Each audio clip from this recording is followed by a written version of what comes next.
back. We are continuing our budget discussions, our workshop. It's September 2nd, 2020. And Robin, you're on. Great. I am going to just continue right from where I left off this morning. So sharing my screen, trying to get other stuff out of the way.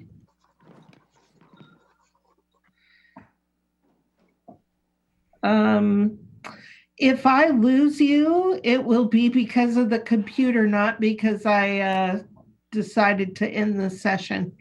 Got a strange message on my screen. Okay, so Commissioner, sorry, Robin. Go ahead. Commissioner Edwards just joined the conversation. Right on time. So here we go. We're picking up with Juvenile Court. The only item that Juvenile Court has submitted is a change in their revenue. And what this is a decrease in revenue that they receive for their meal program. And it's going down because the population is going down. I see that the reduction is 16,000 in 2021, but 160,000 in 2022. And I wonder if one of those is a typo. Typo, yeah. Yeah, it's possible that 2022 has an extra zero, but we'll check that. What's interesting here is even though the revenue is going down and they have fewer inmates, the costs are not decreasing.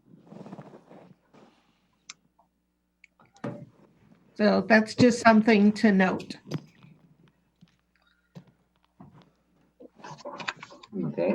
Next, we have the Office of the Prosecutor. And as I said earlier, for the general fund, the prosecutor has proposed eliminating an FTE, and that's the position of the chief civil deputy prosecutor. No, that's not right. They're going to eliminate the chief criminal prosecuting position that's vacant, and they're going to increase the chief civil deputy prosecuting attorney from a 0.5 FTE to full-time, and also another deputy prosecuting attorney from 75% to full-time. And those should equal out, so there is no change in cost. And then on line 2 is for the victim advocate program. They have an FTE that they are, let's see.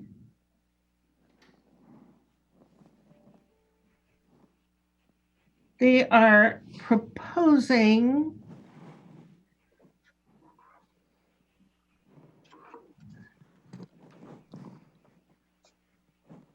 I'm not quite sure what this is proposing. Because the description talks about a delay in hire, but that would imply that they have money in their budget already. So we're going to check out line 2. On line 1, is it like the eliminated position is not something that we eliminated in our budget cuts?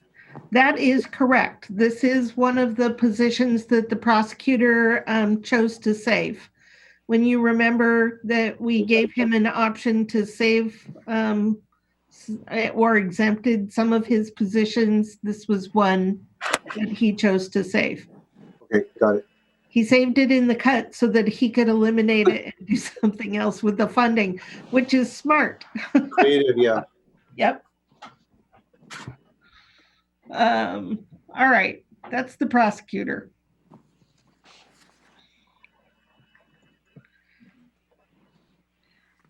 Who do we have next? We have the sheriff, sheriff law enforcement.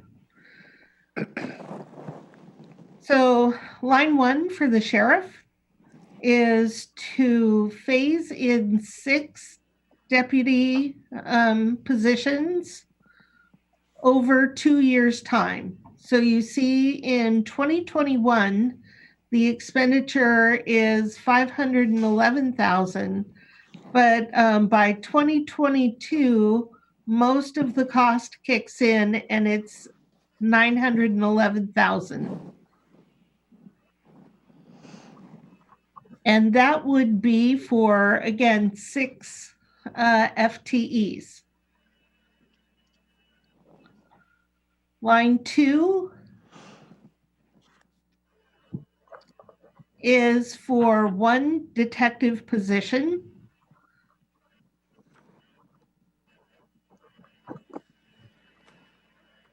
Line 3 is funding for the Rochester School Resource Officer. The sheriff is requesting a full-time FTE, and the position would be $80,000 in the first year. Rochester would pay $35,000 of that.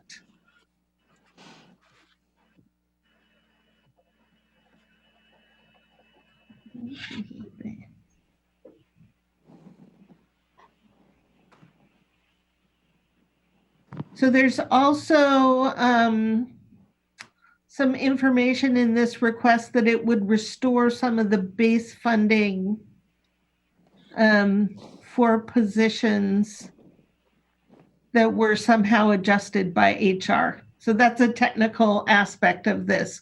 But basically the proposal is a full-time SRO for Rochester schools. That was an HR removal?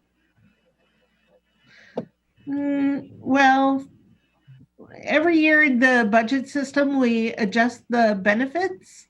Uh-huh. And apparently something may have happened in the system. That's a technical issue. We'll figure that out. But the focus is on the policy request of the resource officer. We'll just make sure the money's right. All right. Line 4 is funding for training and travel. In the sheriff's budget, he's requesting $47,000 a year. Line 5 is just under $10,000 a year to purchase Narcan. Robin? Yes? Robin, this is Denise. Heidi got back to me this week, and we will be able to, that can be delayed until next year. The FDA's just extended the expiration date of Narcan, so that will be something that we will deal with next year. Okay. So line 5 is eliminated? It will be, yes. Oh, okay. All right. Thank you. Yep. Line 6 is the funding for training a polygrapher.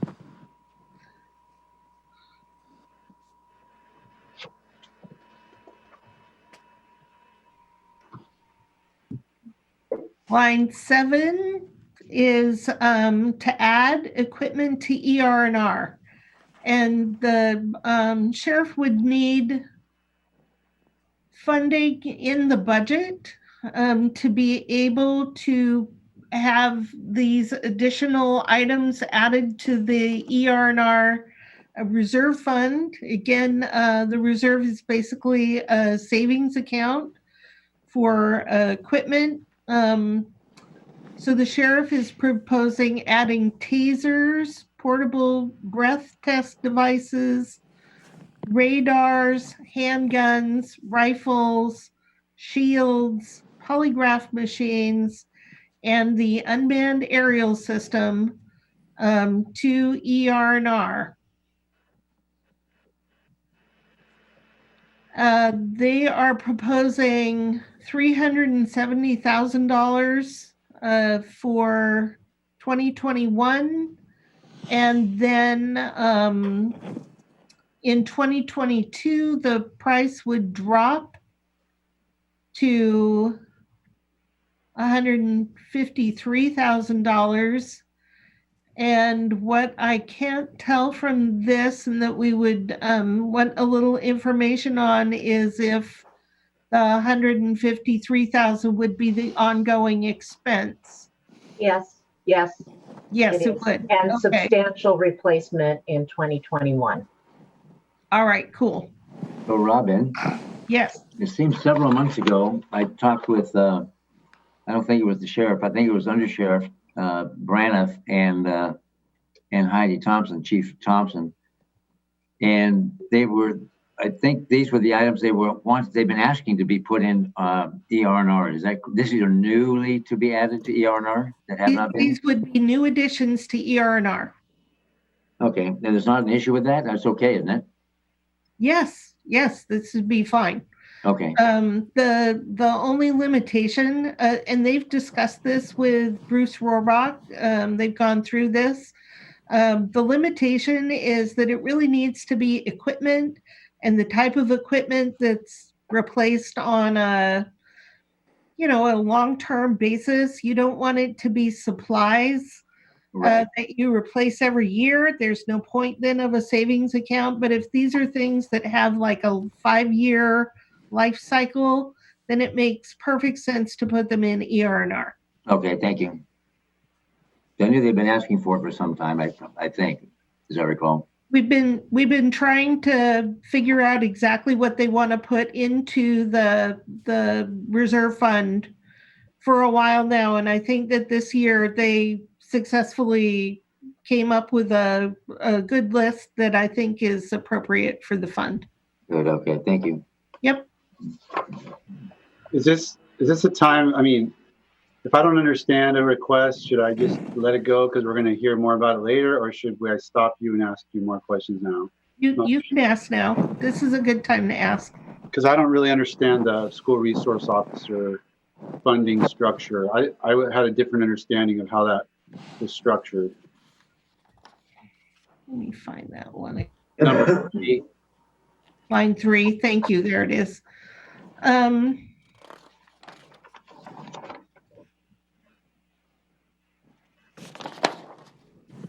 I thought Rochester was paying for the time that they were spending at the school, and that allowed the deputy to have other duties that, help the sheriff, with its workload. If we're paying for them to be, I didn't realize we were paying for them to provide that resource at the school. I thought Rochester was covering, or the school district was covering the school services. So I think I can help. Yeah. So there's already, I believe there's already 60,000 in their base budget that's provided by Rochester, and this adds another 35,000. So a total of 95,000 is on the funding side. Oh, funds. Right. And then when in this case, when school is not in session, then the officer would be on road patrol during the summer.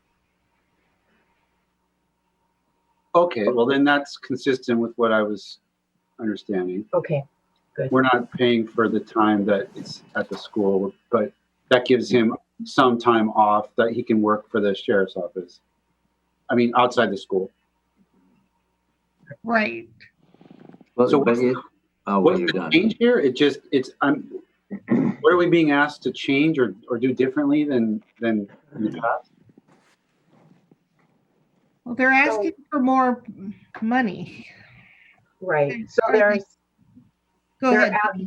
right. So on one side, there's the addition of the additional funding from Rochester of 35,000, and then also being asked to instead of using overtime to cover this project, you're being asked to provide a full-time FTE. And I'd have to double check. I think part of it is covered by the general fund, but I could get back to you with that. Right. So that seems to seems to be a change, because I believe the resource officers were on an overtime basis. Well, I was going to ask about that because I thought the overtime was the school resource officer was assigned to the school, and then he or she was backfilled in patrol with overtime, which is kind of a different budget. So these are all good questions that you can ask the sheriff when he presents his budget in October. Okay.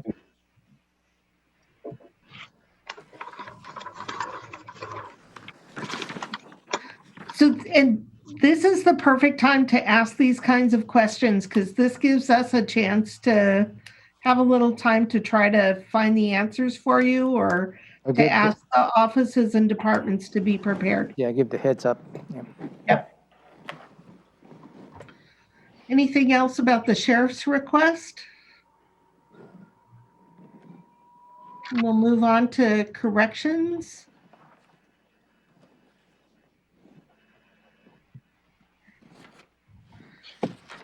In corrections, the sheriff is requesting $6,000 from treatment sales tax for psychotropic medications. There's a request for funding for contract housing for inmates due to a rate increase from Lewis County. This is based on the number of inmates that were in contract housing from 2014 through 14, 15, 17, 18, and 19. They have excluded 2016 as an outlier. I think the number in 2016 was quite low. I'd have to look at the population. I'm not sure if 16 was extremely high or extremely low. We'd have to look. So even though there have been no inmates in contract housing since October, the sheriff is requesting this increase in the budget that he currently has for contract housing to be able to cover an average of 10 inmates a day. Well, the cost has increased by about $10.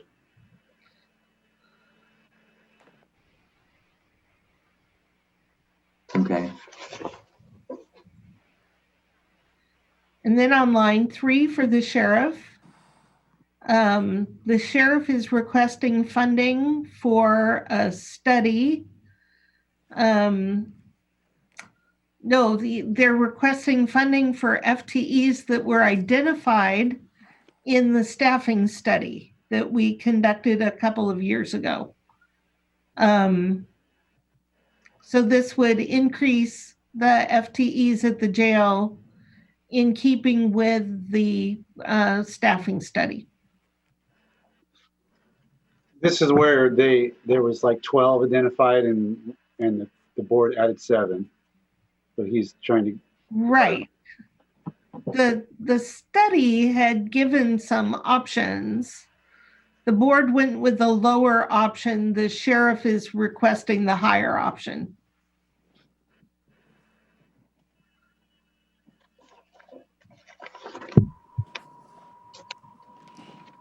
All right, if you don't have any additional questions about corrections, we will go to Department 12.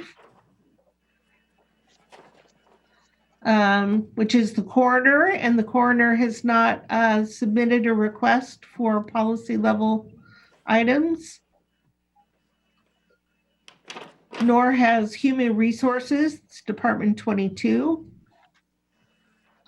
Department 23 is non-departmental.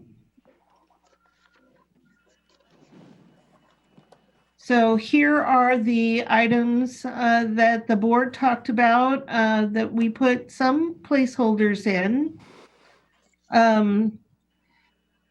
We put $15,000 in for the possibility of putting a criminal justice sales tax on the ballot at some time next year. In either the, I'm assuming this would be in the primary or the general election,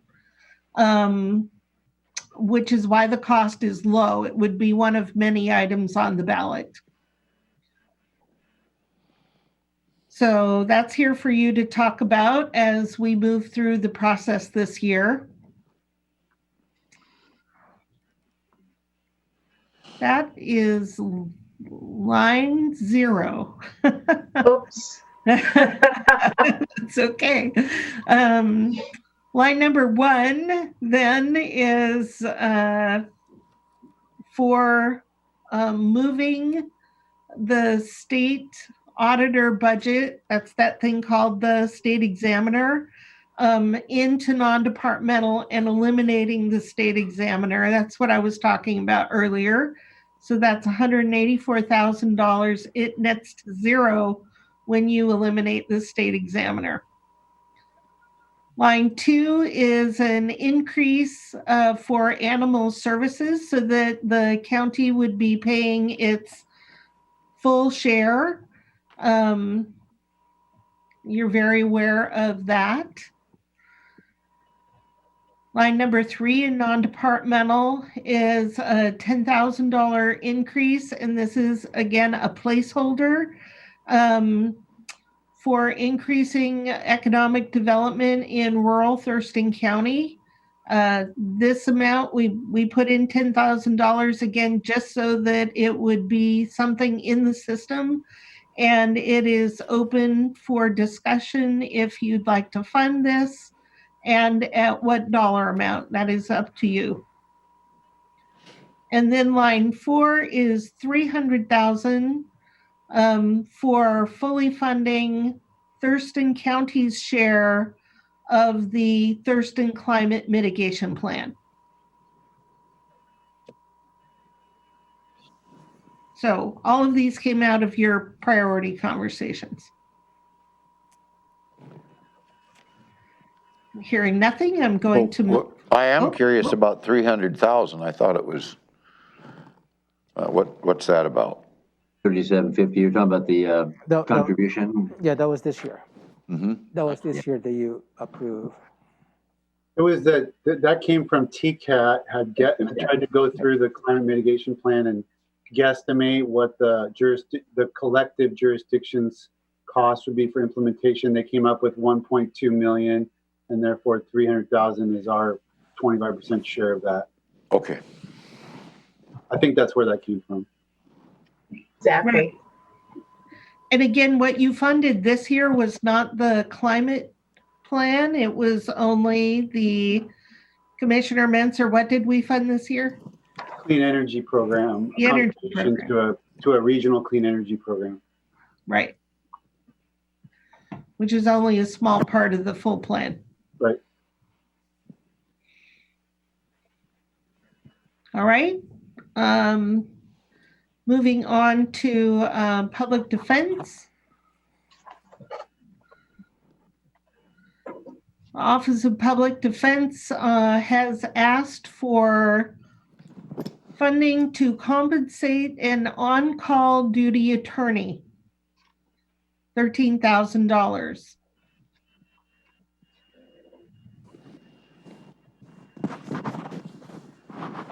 So that attorney would be assigned to a DUI phone duty.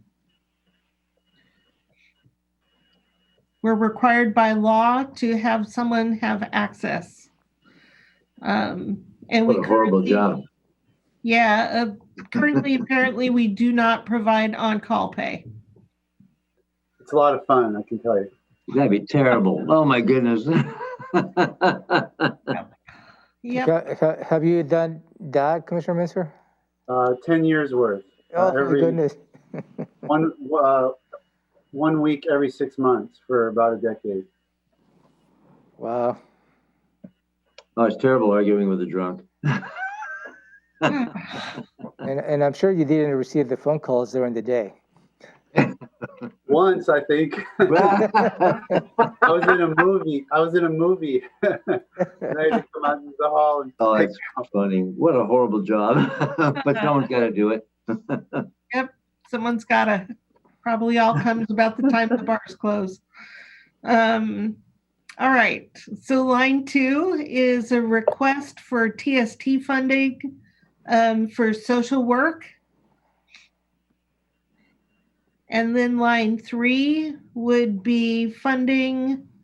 Oh, and that's actually coming out. Yeah. So never mind. So 2 requests from public defense, $13,000 for on-call pay, and $99,000 in TST for social work.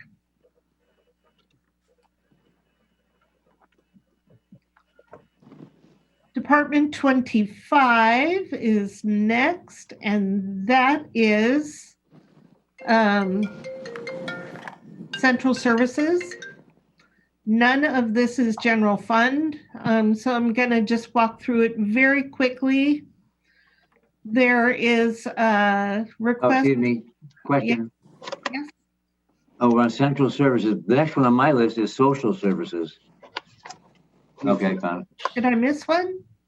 Social services? She's on that. Services like 41.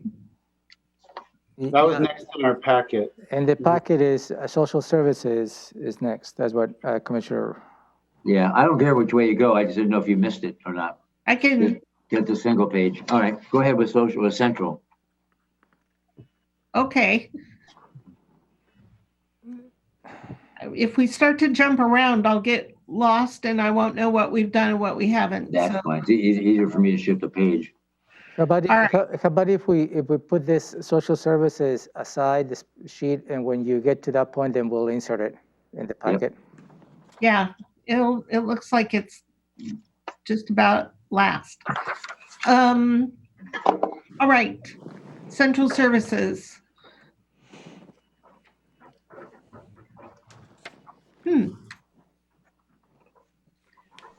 This is the cars for the deputies in the sheriff's office. $189,000 a year that would be used to purchase cars and then pay into ER&R so that we have cars for the new deputies. Line 2 is the same type of thing. It is the equipment that would go with the new detective.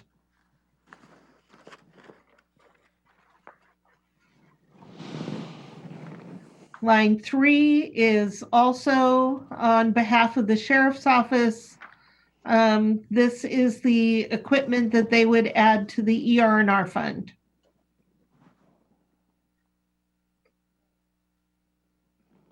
Starting on line 4, you get into the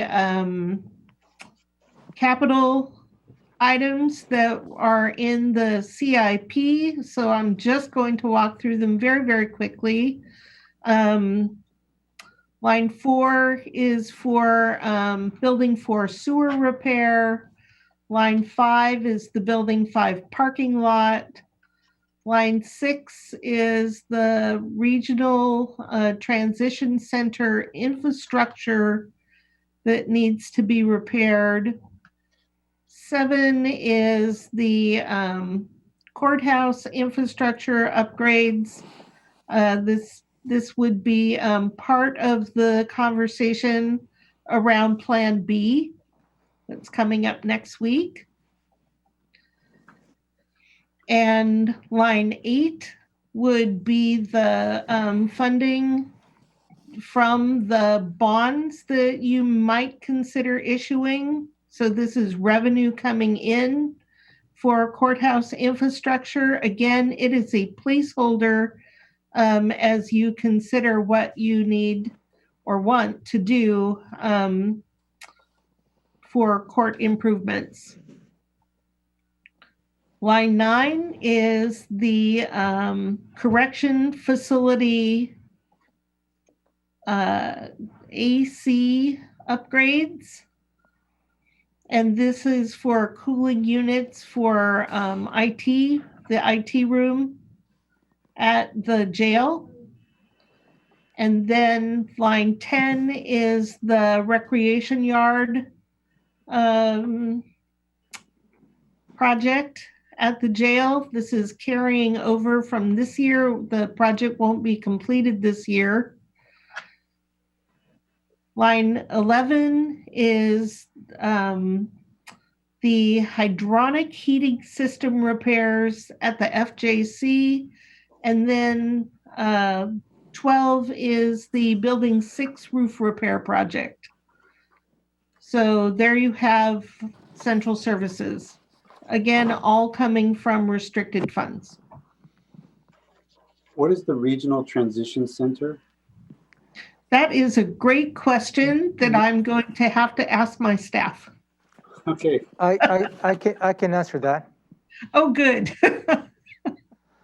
The Regional Transitional Center is the property that is located on the Carpenter and Martin Way. And this is something that came up as part of the Regional Housing Council. Thank you. And we needed to put some money just to see if, and in fact, the board would like to use that to address the housing and homeless needs in the region. Okay. Right. Thank you, Romero. As soon as you said that, I remember it. And that should have been, right, that's out of the reserve. What number was that one? That is line 6.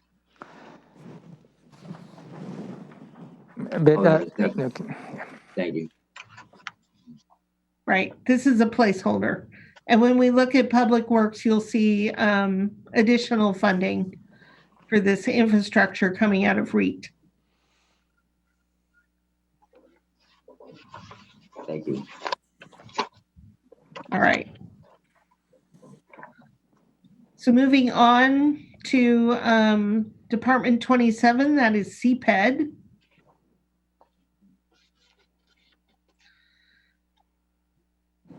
In the general fund, Cped is eliminating a compliance coordinator position. So that is actually savings of about $100,000 a year. Line 2 is funding in the Fair Fund. They're going to buy a copier. So this is the technical accounting entry for whenever anybody buys or leases a copier. We have to make this entry, and you see the same kind of a thing on line 3.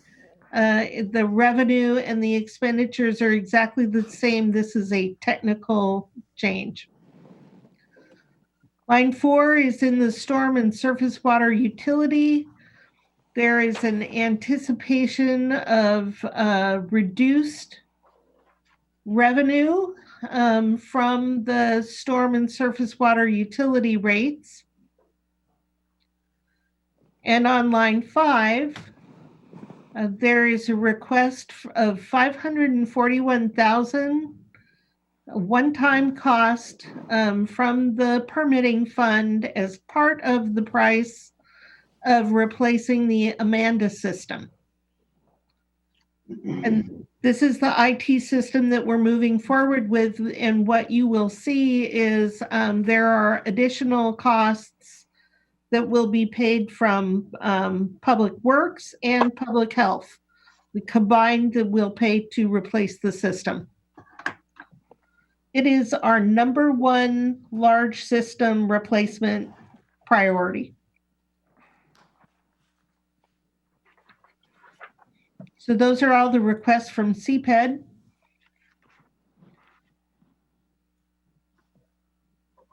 Here we have emergency services.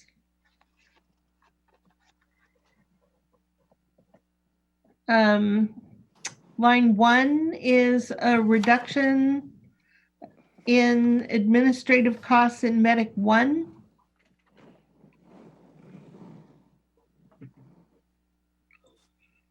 Line 2, also Medic 1. There is a need to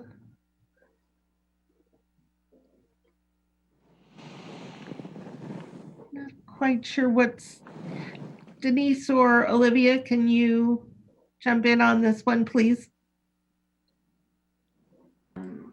On line 2, the expenditure increase. Mm-hmm.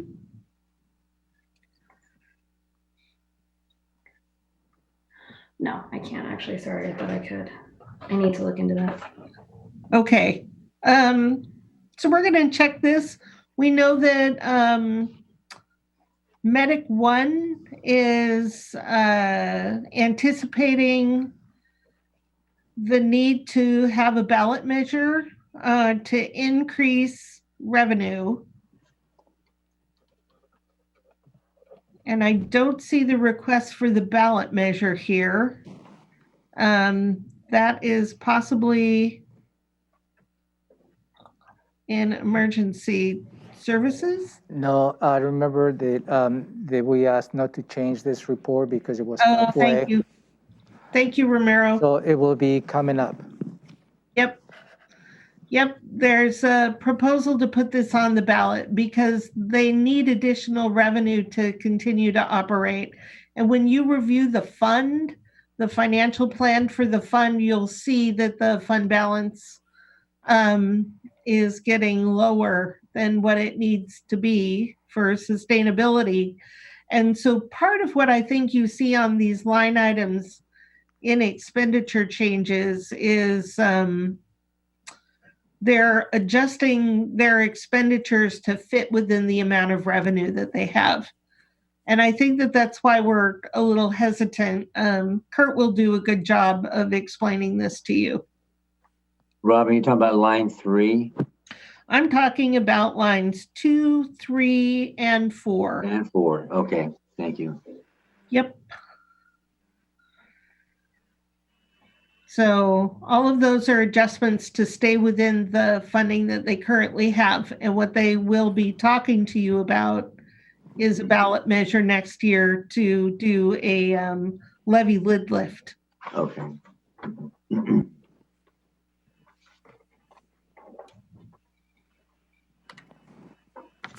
All right. So moving on to emergency management.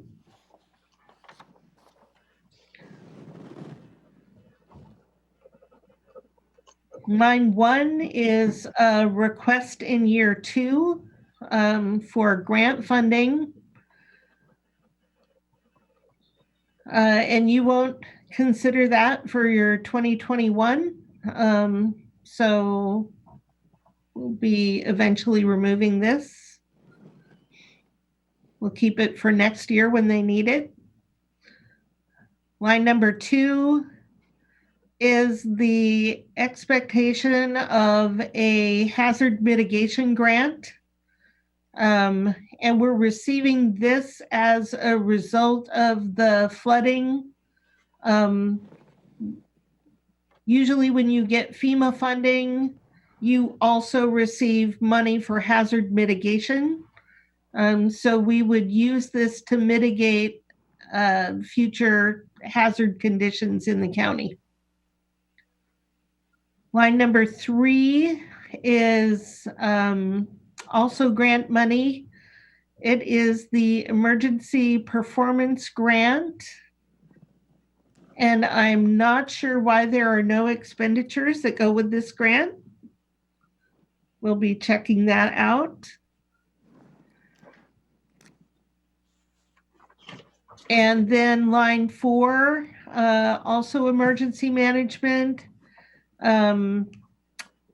They either have received or expect to receive a grant from the Nisqually tribe that they will book and spend next year to hire a contractor to assist with the web EOC.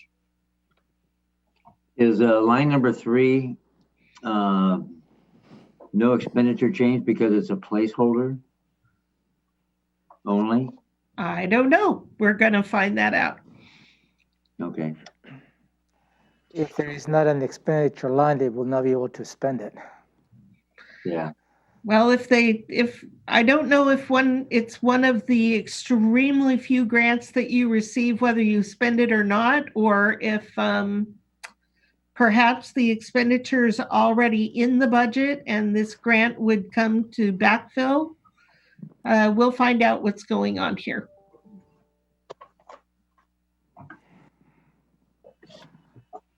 All right, so there's emergency management.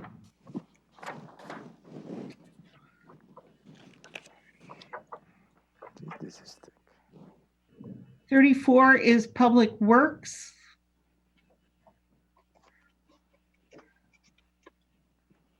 I am guessing that the majority of these are going to be capital projects. Yes, Olivia. I didn't want to say it until I checked myself. I had asked emergency services that question about the grant, and even in Questica, they wrote that this is one of the few grants where they give you the money and your salary and benefits can be the expense to receive the money, and that's all they wrote in here. But they already had the salary and expense budgeted, so it was just the revenue that they needed budgeted. All right. They received it in 20, so this is just the next part of it, basically. Thank you. Okay, back to public works. As I was saying, I believe that the majority of the public works are going to be capital projects. So I'm going to move through them very quickly. I hope that most of them will look familiar because they are all on your CIP. So here we have the Boston Harbor utility reallocation of a step tank repairs. Then what you see here is it impacts more than one fund. So here's Boston Harbor Utility Fund and then the reserve. Then there is a cost of service study for Boston Harbor and cost of service for Olympic View and Tamashan and Grand Mound, Capital, wastewater, and Grand Mound water. Then we also have funding for the water and sewer utility overtime holiday and on-call pay, which is an increase for the utilities. So lines 8, 9, 10, 11, 12, 13, are all related to that. And what you see in all of these is how when you're doing something that benefits all of our utilities, the cost needs to be allocated across all of them. And this is just one more reason why a consolidated fund for the utilities would be a good idea and create a lot of administrative relief. We have these. When can we do that? I think that Jennifer is bringing a proposal forward. I know they're working on it. Okay. I don't know that we'll see that in this particular budget. Next up for the utilities is the software upgrade. So here's a line for Boston Harbor, Olympic View, Tamashan, Grand Man wastewater, water. So all these items 14 through 18 are for the software upgrade. Then line 19 is from the parks impact fees.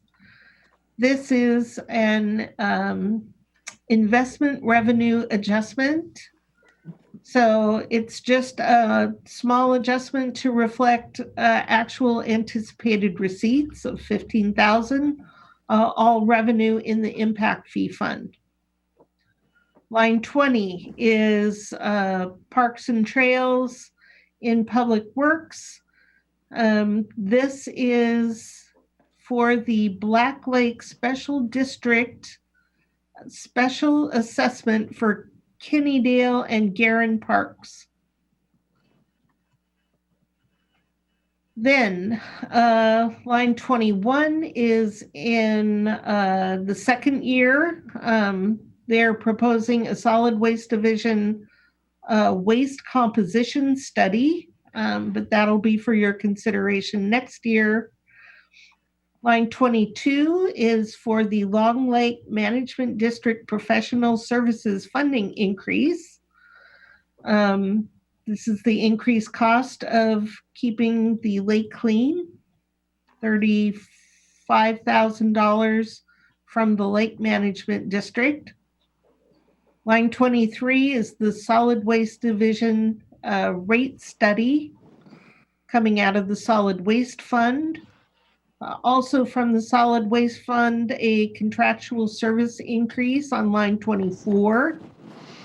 Line 25 is the Park and Trail fee in lieu of open space funding, $60,000. And again, I'll be meeting with Jennifer about that. I have a meeting coming up on Friday where we'll talk about this, and you already saw part of this in REIT. Line 26 is the road development review of cost of services study. 27 is a revenue adjustment where Conservation Futures will contribute to the park and trail expenses. Line 28 is for revenue adjustments in the solid waste fund.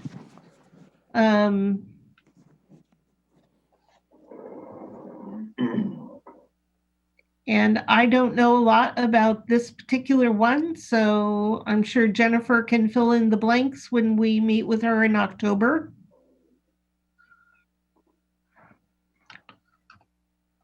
Line 29 is, again, revenue adjustments related to water and sewer utilities, and that continues through line 36.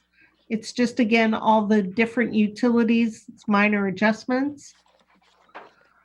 Line 37 is the proposal for drainage studies and alternative design funding in storm and surface water utilities. Line 38 is for drainage design and erosion control manual update. All of these exciting things that we do in public works that are just very important to continue the functioning of our county. Line 39 is a Washington State Department of Transportation drainage study. Line 40 is adjusting the revenue and operating transfers in storm and surface water utility and the capital fund. This is another one of those places where we transfer money between funds. 42 is a comprehensive plan of storm and surface water utilities. And 43, 44, and 45 are all Lawrence and Long Lake Management District revenue adjustments. Minor, but you have to adjust each fund separately. 46 is a reduction in revenue in noxious weeds. 47 is a parcel rate increase in Long Lake. 48 is an assessment increase at Lake Lawrence. 49 is an assessment increase at Long Lake. These are all revenue adjustments. And you've had briefings on these assessment increases. Line 50 is a pre-designed study fund for road and transportation capital projects.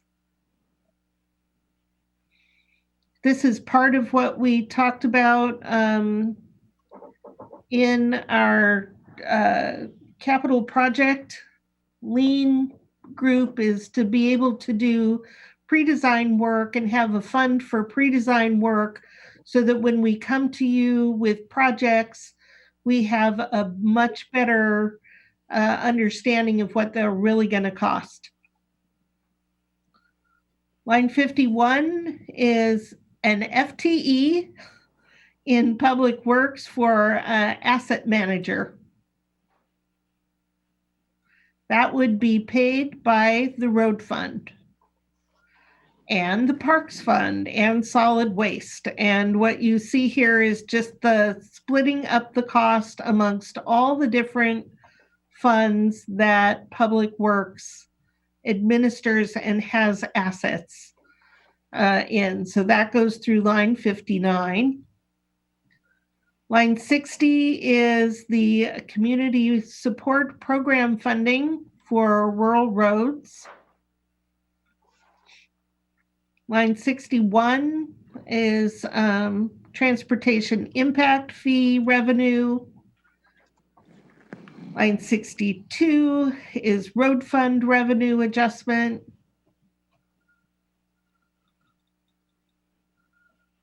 Line 63, boy, there's a lot of lines in Public Works, and that's partly because they have a lot of funds. Master planning for Tilly. Line 64 is a pre-design study for solid waste. Line 65, Public Works right-of-way agent is an FTE. So here's another place where they're actually requesting an FTE that would be paid for from the road fund. Line 66 is extra help funding for road operations. Line 67 is an FTE increase for parks and trails for maintenance staff. And it looks like they are asking for 3 full-time ground maintenance specialists, a lead ground maintenance specialist, and a parks maintenance and operation manager. So that looks like 5 FTEs.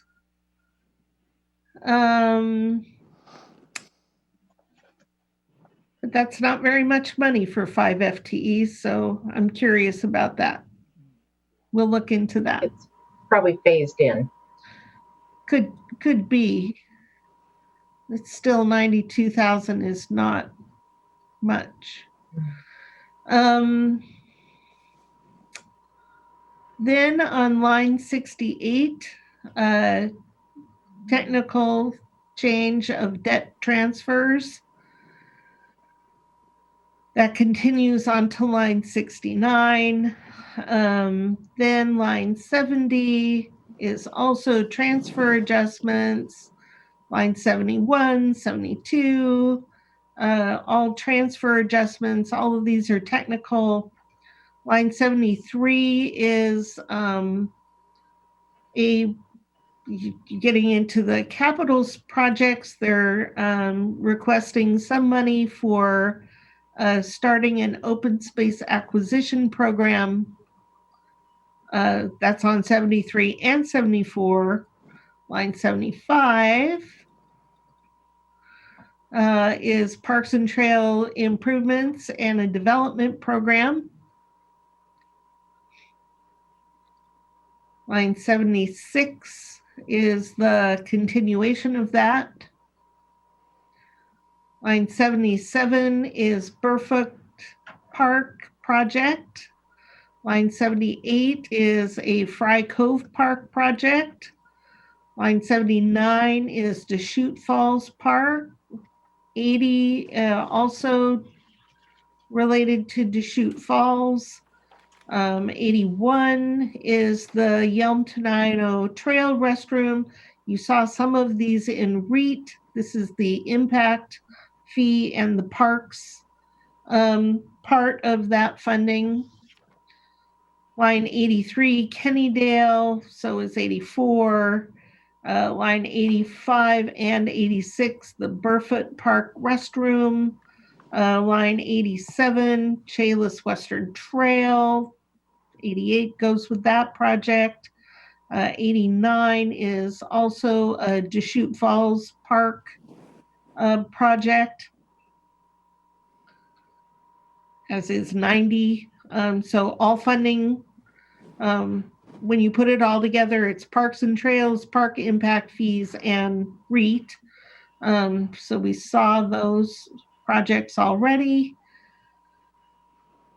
Then you have Storm and Surface Water retrofit capital project on 91. 92 is Chehalis Western Trail bridge. It is reducing the funding needed for completion of the project. Line 93, Woodard Creek retrofit. 94 is a Madrona Beach Road project. 95 is a Lemon Road Pond project. where was I? 96. Little Rock stormwater, then stormwater utility improvement, land acquisition for storm and surface water, SCADA control system evaluation. And we just continue on with here on line 103, capital project at Tamashan Water Treatment Unit. Tamashan sewer is on 105. 106 is Boston Harbor plant generator. 107, we've got water infrastructure improvement at Boston Harbor. 108 is sewer infrastructure improvement at Boston Harbor. Then Olympic View, Grand Mound. All of these are infrastructure projects at our utilities. 114 is a road project, Marvin Road upgrade, phase 1. And it's basically shifting money forward for this project. Line 115, also connected to Marvin Road in the second year. So you won't be considering that as you adopt the budget. But keep it in mind, it is on the CFP. Then 116 is Yelm Highway. 117 is Fish Passage Enhancement Program. 118, Yelm Highway and Meridian intersection. 119 is the Sargent Road Roundabout at US 12. So is 120. 121 is the Johnson Point Road and Hawks Prairie Road intersection project. Again, all road projects. Old Highway 99 at the intersections of Sargent and 101st. It's on line 123 and 124. 125 is a highway safety improvement program. 126 is another road project, Latigo Street at Spurgeon Creek and Chehalis Western Trail. Then you have a road project on Old Highway 99 and Tilly, and another road project on Little Rock Road at 113th Avenue Bridge, and a road project for the Americans with Disability Act program.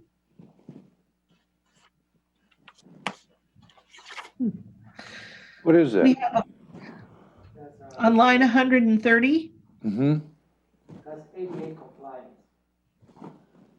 We need to start upgrading all of our Sidewalks. ramps to be ADA compliant. Okay. Did you say sidewalks, Romero? Yeah, sidewalk ramps. Okay. Then we have the Gate Road culvert replacement and the Carpenter Road improvements and 188th Avenue and Mood Road intersection. Then line 134 is a road preservation program. That would be part of a request that is also coming out of REAP 2. So we would pair those up for large preservation projects.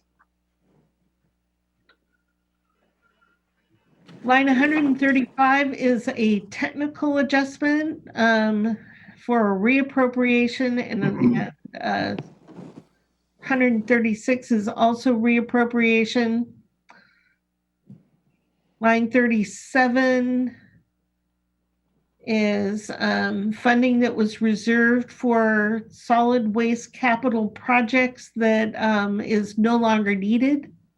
So we're just making a technical adjustment to the budget.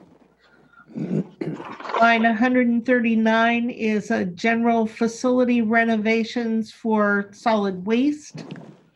We're almost at the end. 141 is a capital project for storm and surface water at the Woodland Creek Estates.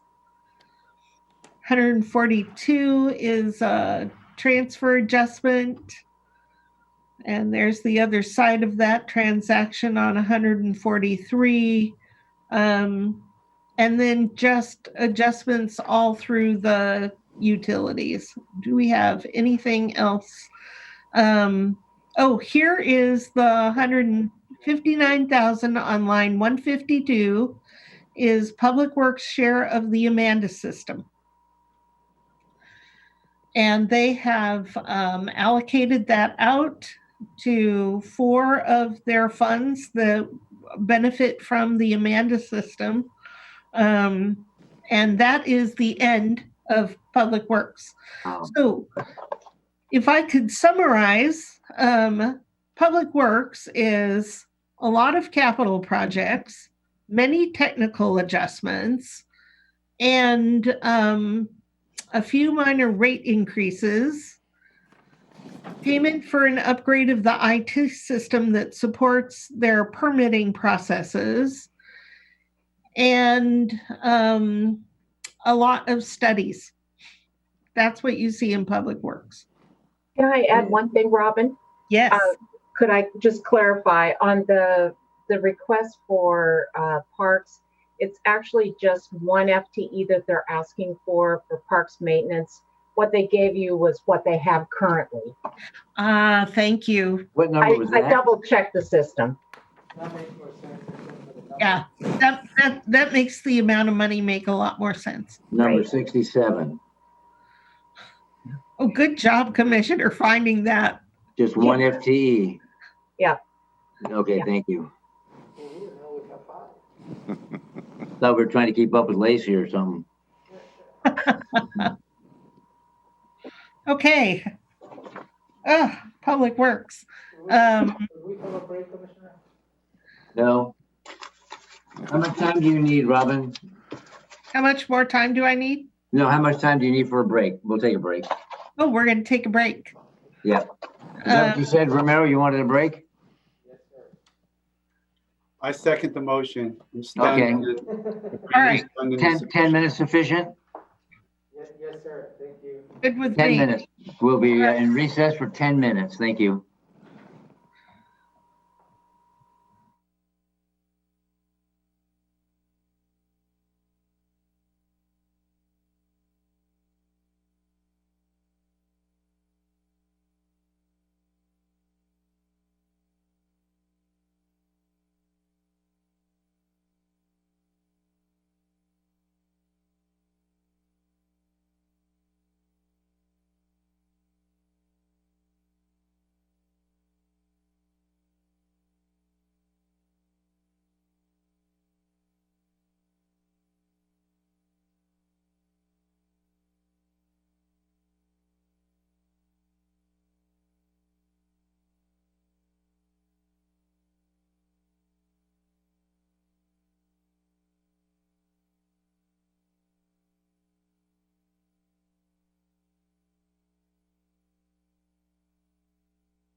All right, we're back again, Robin, and tell us where we're heading now, which department? Right. Back to screen sharing.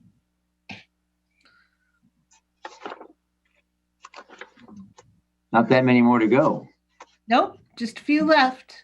We should easily finish. What time are we supposed to wrap up here? 3:30 or 4? I think in 10 minutes. Okay, I can. Or Was it 4? We Okay. have until 4. Okay, we will easily be done by 4. Community planning, their only request is funding from Conservation Futures to fund the HCP. So you saw this request under the Commissioner's office. I gotta find, where are we? Oh, that was Community planning. And then we go to Department 37, which is pretrial services. And from pretrial services, you have requests on line 1 to add 2 positions to be able to expand services to district court. Currently, they only serve Superior Court, I think. And then line 2 is 2 positions funded by TST to expand the diversion to pre-charge program. So basically 4 FTEs requested from pretrial services.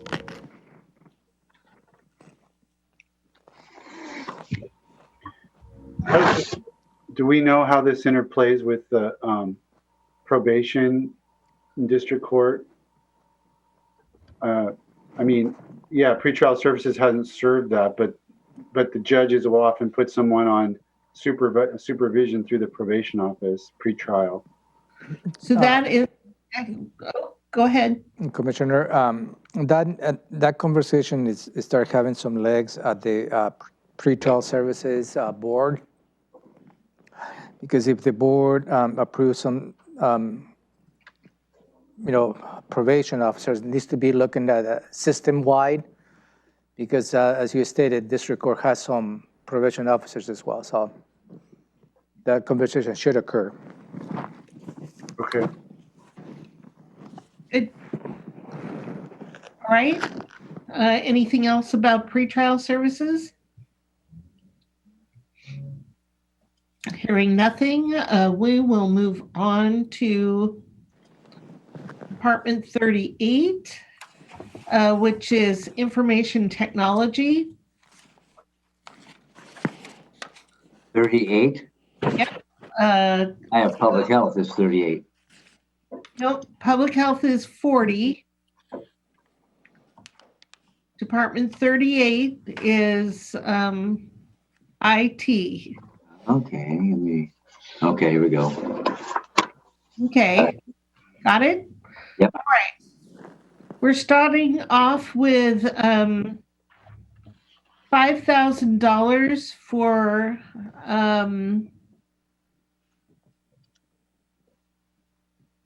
It's for computers for 2 positions. I see this as the assessor's Mhm. position. Yeah. So it's the IT side of that request. Line 2 is the IT side of adding a criminal justice manager. Do I see a theme coming here? Here is line 3 is the IT for the county ombudsman, and line 4 is the IT for the diversity, equity, and inclusion manager. Yeah, I need to back up here to line 3. Yes? The statement of need. Did Commissioner Edwards write that? Seeing a flight from the urban core to suburban area. Yeah. Look at that. All right, you can keep going. That just caught my eye. Capturing the spirit of the request. Line 5 is the IT that goes with the clerk's request for judicial staff or staff for the judicial officer. And line 6 is the IT for the road deputies. 7 is the IT for the detective. 8 is the IT for the school resource officer. Line 9 is a little different. It is the implementation of the ERP. Spelled out a little more plainly here. Thank you for writing a plain talk title. It is for implementation of the finance, budget, and human resource system, which we've been calling ERP. It's an enterprise resource planning. This is the system that you put on pause, and we are proposing to lift the pause and continue with the purchase and implementation of the ERP next year. Line 10 is the cost to replace Amanda. The revenue you see is the money that you already saw in Public Works, Public Health, and Cped. And then we anticipate that it'll cost $1.5 million to replace the system.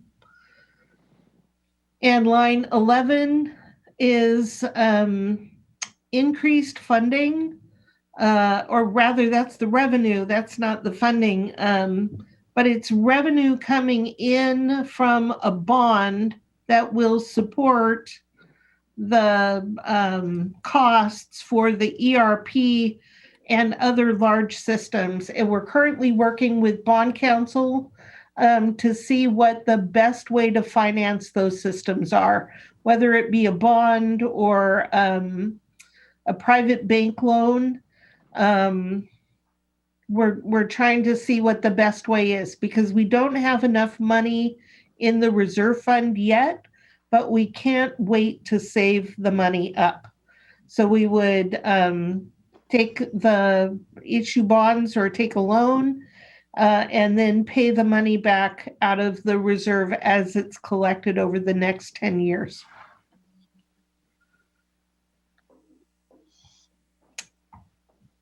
No questions about IT. Moving on, we now have Department 40 is Public Health. Speaker.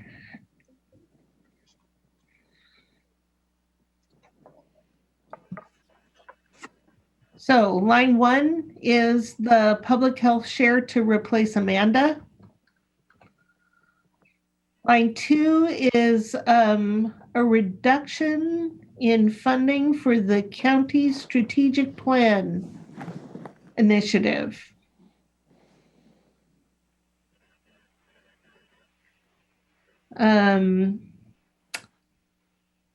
And I'm not sure why they would reduce funding unless these are, this is a reduction in treatment sales tax. And I would want to have a conversation with Shelley about why these are no longer priorities, or if she just does not need as much money for these programs. Line 3 is a request from treatment sales tax for wraparound services for transition age youth.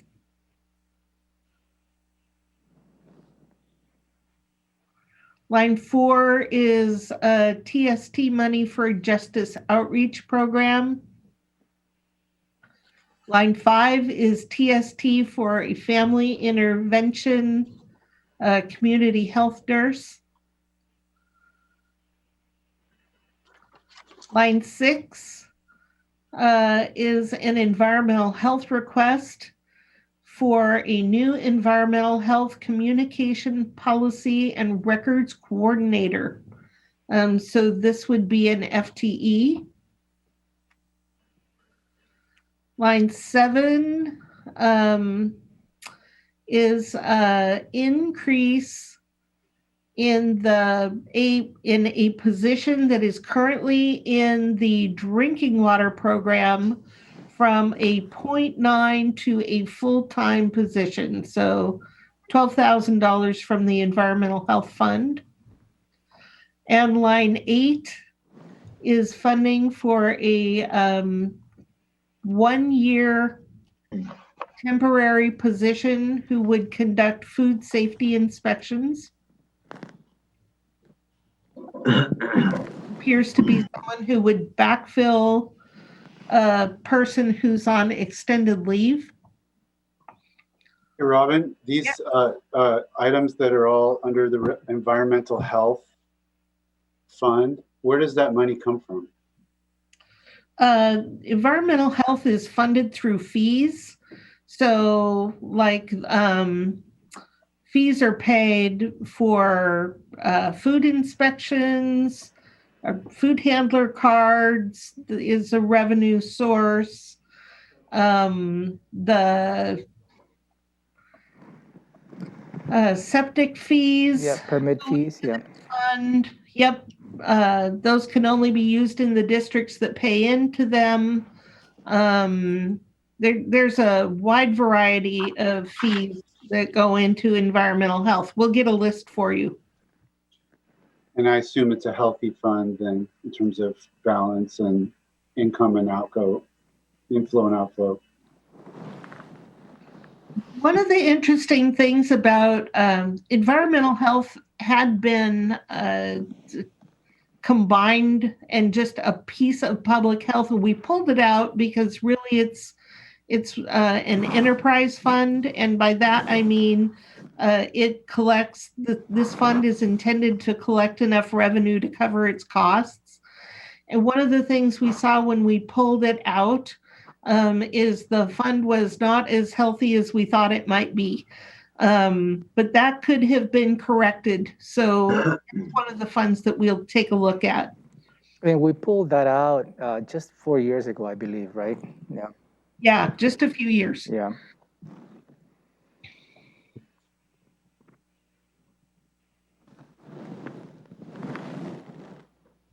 So line 9, also from environmental health, is an additional environmental health specialist senior. So we've seen a few FTEs now being requested in environmental health. Line 10 is for treatment sales tax. This is the LEAD program that you've been discussing. Is that just a placeholder then? Because we don't know if we're going to be successful with that, it says. With State Healthcare Authority. So I think that the assumption is that we're going to be successful. The next line is the revenue on the grant. But we knew it would cost more than the grant could cover. But yes, if we're unsuccessful in getting the grant, we also would not pay out this $300,000 in TST. Yeah, you may remember this a placeholder. The last conversation the board had with regarding to LEAD is we're going to be negotiating the contract with the health authority to see where's the flexibility within the management of the program itself. That was the direction of the board. They give to give to staff, and so that contract still has to come before you accepting the grant and the conditions of that grant. Thank you.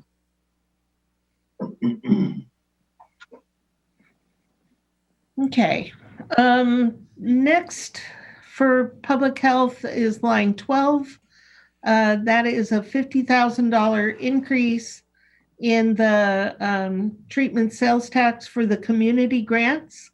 And you may recall that currently you award $250,000 each year from TST to small community agencies, and they are suggesting to increase that to $300,000.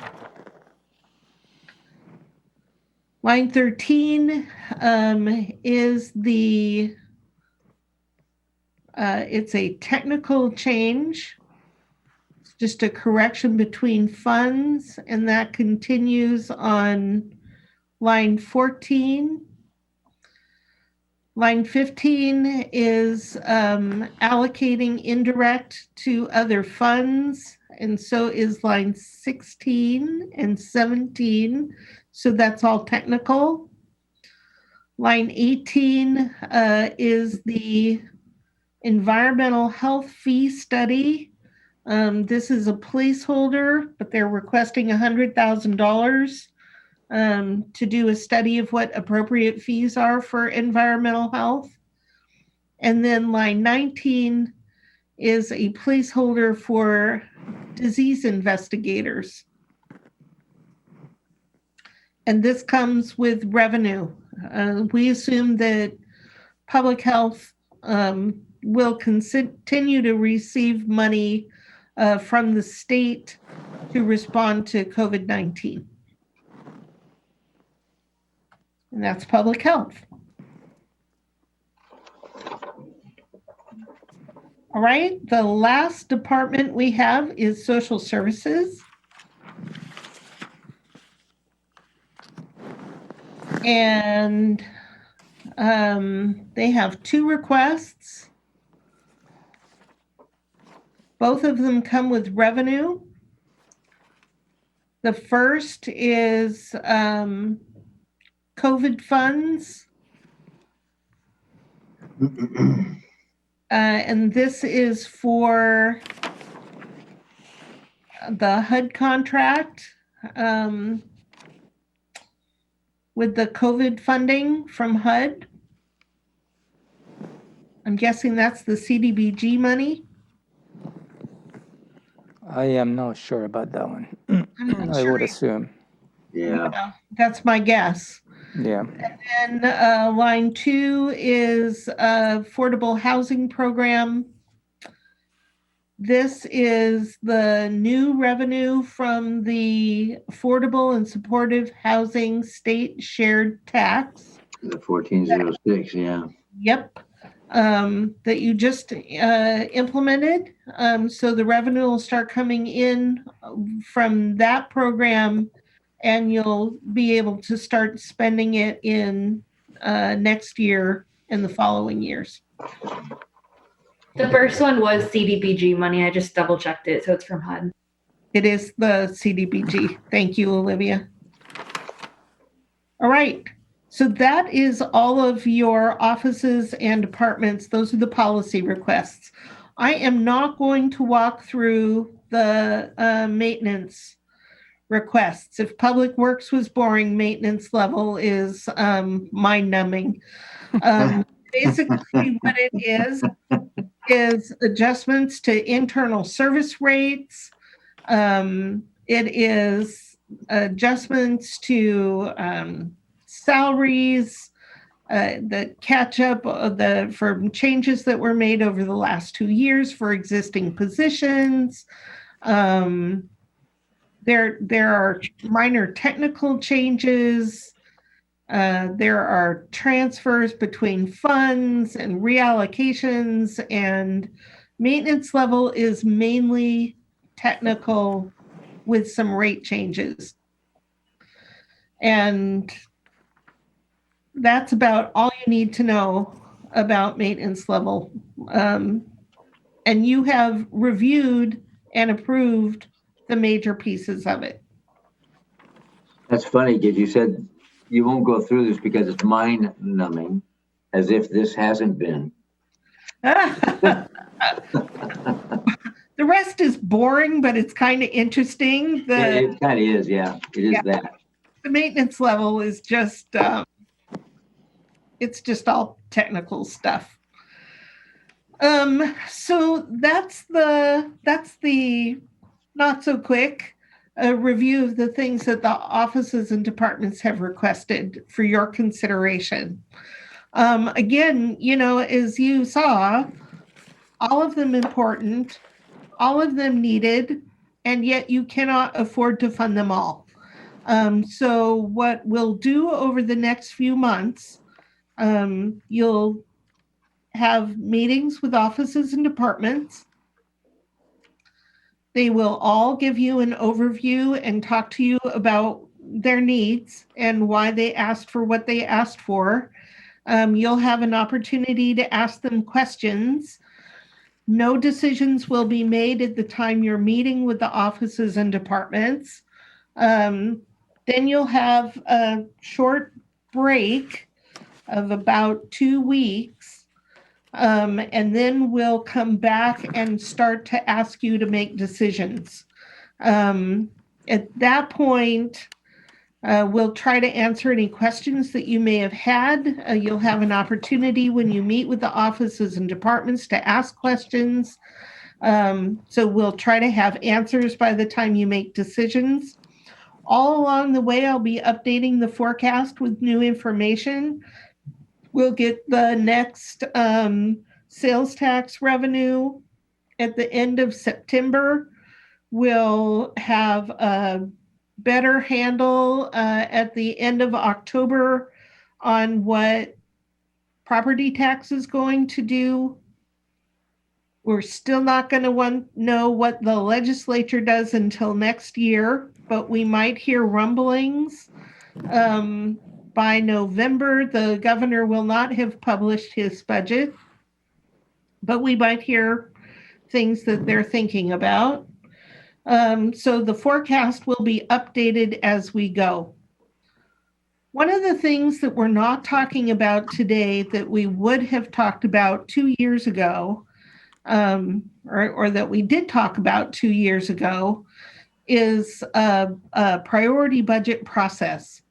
And you may recall that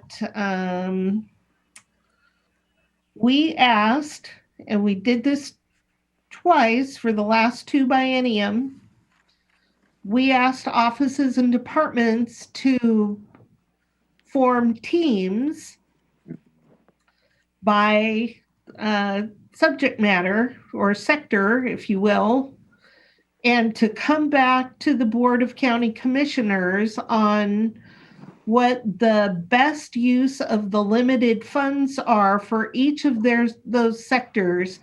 And we split up the budget. We had a few different methods. I'm just showing you here how we split it up for the 2017-2018 budget. This is just an example.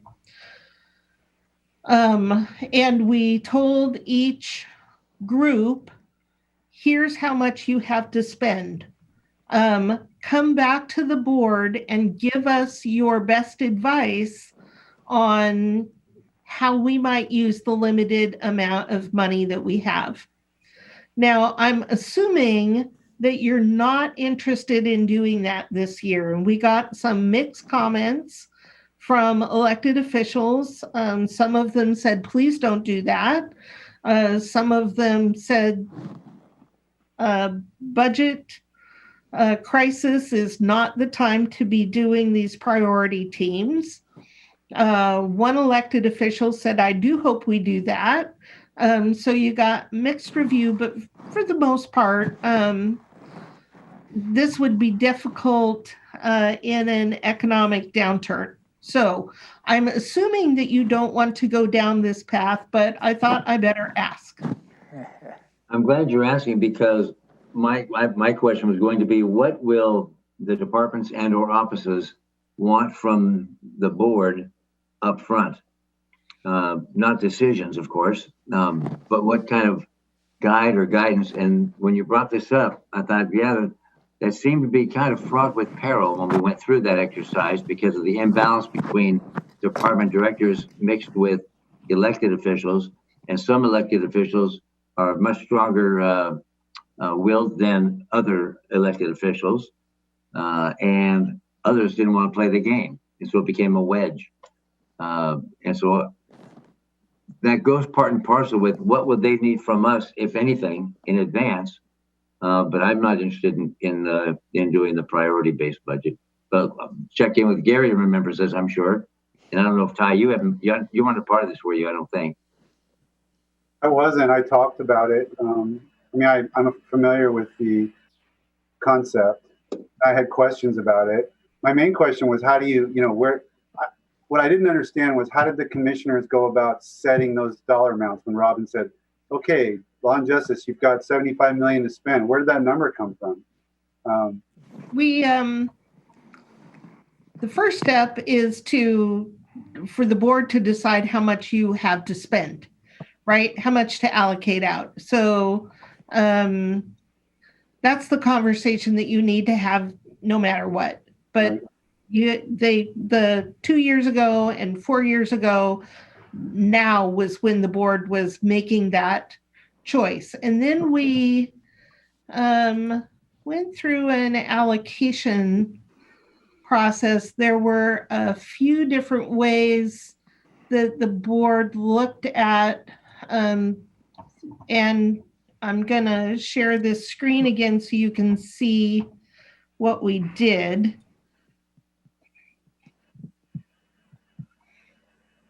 So here's the breakdown, but there were a few different choices. If we allocated, this is what they actually did. We took the maintenance level budget and said, okay, Law and Justice is 75% of the maintenance level budget. So for all of the policy level spending that we're willing to do, and let's say it was $1 million, the board was willing to spend $1 million, then Law and Justice got 750,000 of that to spend. This was if you base the percentages on the current year budget, that was just a little bit different than maintenance level. In that case, Law and Justice would have got 76%. And I'm just picking to talk about Law and Justice because it happens to be the big piece and easy to see, but legislative got 4% under this scenario. Another way to split it out was we could have broken it down by policy level requests. In that year, the policy level requests were around, I forget how many million they asked for a policy level. But if you broke it down by policy level instead of maintenance level, it was just slightly different. And what we found is that it really was very close to the same no matter which of these allocation methods we used. So we went with maintenance level and said, of the new spending, you get the percentage that you have in maintenance level. That's just one way to split it up, but that's what we used. So I guess when I first heard about it and thought about it, it seemed like the detrimental aspects outweighed the positive aspects. Now that I've gone through a little bit of budgeting, I can see a value now that I didn't see quite as well before, which is that you can kind of set a cap of spending and say, this is how much we're spending. And so I can see how it's a mechanism that's easier to make sure you don't exceed the cap that you've decided kind of in the aggregate you want to spend. Whereas when you go piece by piece, it's so easy, as I've said many times, it's so easy for the numbers to get, out of your grasp because everything sounds good, everything sounds important, and it's hard to keep that overall limit that you want to set in mind. So I see the value of that, but I think there's a lot of trouble with it as well. So the other big benefit with priority-based teams is that it is an opportunity for offices and departments to share with the board their perspective on how to prioritize the spending. And I don't think that the people involved embraced that aspect of it, but it is a way to be inclusive in the process. So I'm sorry. Go ahead. A benefit from my perspective is I'm not an expert in public defense for their needs, or in public works, or in public health, or any other office or department. But they are the experts and know exactly what they need when balanced with, in perspective, with other departments and offices within that same group. They would know how best to prioritize what's important rather than have me, an outsider, decide for them. But it didn't work. It didn't work that way. Gary, what are your thoughts? I'm with the chair. Okay.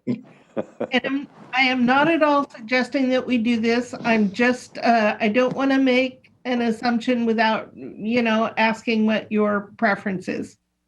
Well, we had some strong-willed people, as you can imagine, that just said, you know what, we're not going to play that game. And we got nowhere, and we had to decide anyway, and still make people happy. So I'm all for not doing it. But also the financial situation is different. Very different. 2 years, 4 years ago, although it's small, it was a little bit of capacity of additional spending. And that's how it was an incentive to have the priority teams. And this year is the opposite.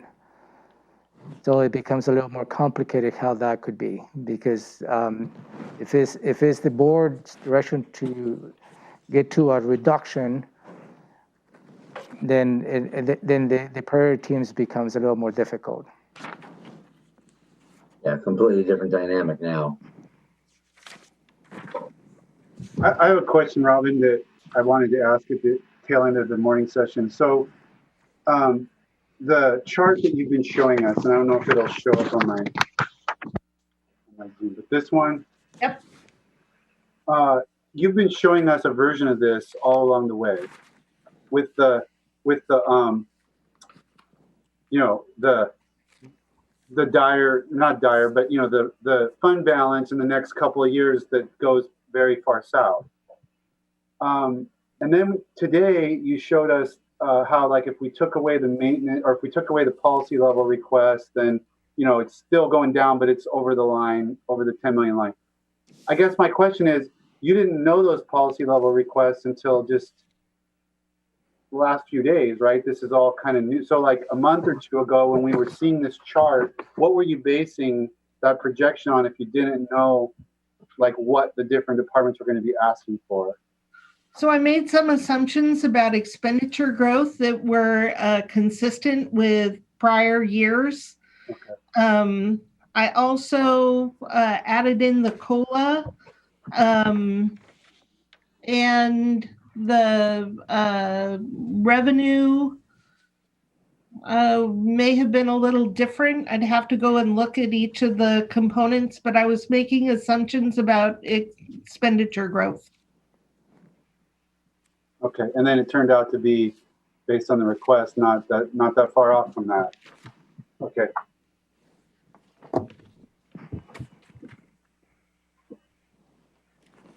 So what direction do you need from the board, Robin? So I don't think we need any direction today. We'll wrap up early today. On Friday, we'll come back. We'll look again at the graph, and I'll be asking you to make some, not decisions, but to give us some guidance on fund balance. And I'll also bring the fiscal policy that we didn't quite get past before the pandemic hit for you to review. Give us guidance at that time about how much you might want to spend in the general fund, so we have a general idea of what the limit's going to be. We can share that. Then we'll start to look at some of the other funds and talk about what opportunities there might be for the board in detention sales tax. We should have REIT ready by Friday. There are a few of the bigger funds where there's just some things that you'll be able to do a few things next year, even if the general fund is limited. Okay. I guess I would like a confirmation from the board I know that you discussed the priority team approach, that I didn't hear whether you are not interested in pursuing this year. Just want to hear a confirmation on that. Yeah, I am not. I voted with the chair.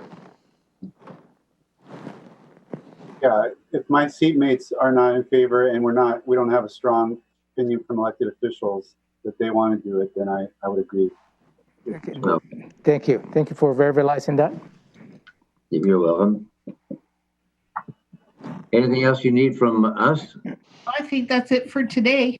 And I'll ask my seatmates, anything that you folks or you guys need from Robin and her band of renown? Yeah, but I don't know if I want it all today or not. Well, you don't get it today, Yeah. probably. But there's something, if there's information you need or would No, like to have for next time? Is there any additional information you need? no. Nope, okay. Well, good, thank you. A full day and a lot of good information. So with that, I think we're done. Did you have something, Ty? No? No, waving goodbye. All right, thank you all, and we'll see you next time. We're adjourned. Thank Thanks you. for staying awake. Bye-bye.